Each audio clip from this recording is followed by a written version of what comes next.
Salama mwese bakozi ba Media Robert TV ndabasuje mwese ariko mukanya gato nibwo tubuze kuzana amakuru ya nyayo ndashaka kuza kugira ngo tubanze tuganire ku bintu byerekeye ku uburyo umuryango wa president wahungishijwemo neza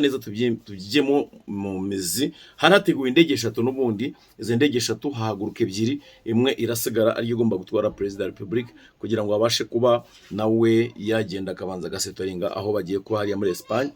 ariko ibi byose biva kuki biva mu butumvira cyangwa no kumva ndagira ngo muze ku masaha moya turaza kubagezaho iki kiganiro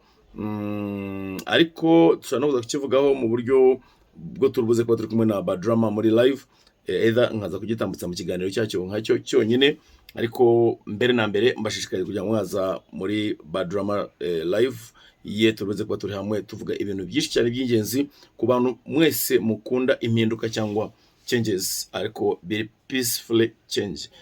no vango ibintu bizaba mu mbaraga cyangwa mu mahoro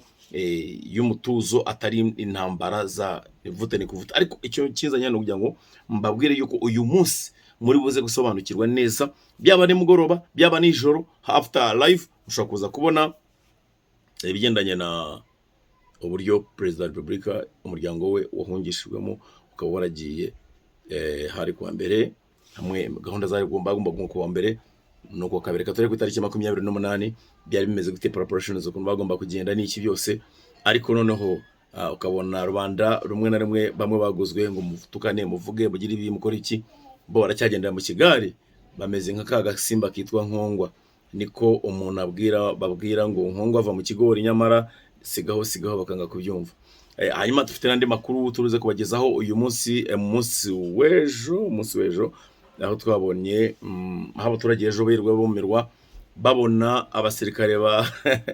b'u Rwanda bapasinga cyangwa se bajya mu bibari bajya pasi bambaye inkweto zikitse bafite umwanda bahamagara iwabo ngo babohereza amafaranga bareba uburyo bagera mu mago yabo abantu bakibaza Nyabugogo hariya haragashya bebajije ngo se iyi ni twirwaneho ni M23 ni ingabo z'u Rwanda tuzi RDF byageze kuri extent ryari ibi byose mu gihe turaje tubagezeho ariko cyane muri buze kuba musobanukirwa neza impamvu nyamukuru yatumye Jeannette Kagame Nyiramongi ahungana umuryango ajyanye n'abana bose n'abuzukuru n'umukwe twaratugede ubwo rero tuzaza gusobanukirwa n'iki kubera iki bagiye muri Espagne tuzaza gusesengura turebe ese byari bikwiriye ko bagenda nyamuneka wasanga byari bikwiriye kubera ko iyo bonye ubuzima bwanze ushobora kugira ubuza y'uburyo akamaye bumoso so nuko rero nagira ngo maze mba updating mu gato cyane mu bikurikirane muze ko muri benshi ari no kuri live ya Badrama so no kuza kubikomozaho ariko cyane hari ibyo turi buganire bizima nkuko inyito yayo muri buze kuyibona nshobora kubashira no mukaza kureba inyito yiyo cyangwa se insanganyamatsiko y'ikiganiro turubuze kubagezaho live ariko rero byari bikwiriye ko abantu bahunga kuko agahongo gato rugambo kagenda abandi barabahungisha ababo barabahungisha abandi bakabasiga mu gihugu kugira ngo banze batobe abandi bahoreje ku rugamba kujya kurwanirayo ubwo rero abangira nti rero guys